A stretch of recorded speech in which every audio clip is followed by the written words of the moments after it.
Hey there, and welcome back to our channel at Potter Instructional Design. Today we're just quickly going to talk about Canva.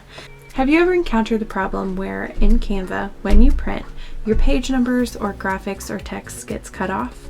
Well, you may not have known that there is a tool to help you with this built into Canva, and I'm going to show you how to use it. So once you have your Canva design open, you just want to go to File, View Settings, and Show Print Bleed. And now you're going to see a faint dotted border pop up around each of your pages. And you can go through and ensure that all of your design that you want to show up when it's printed is inside of that border. And it is that simple. So now you have a quick and easy way to ensure a flawless design. Thank you so much for watching. Please hit the like and subscribe button and visit us at tpotterdesign.com for more.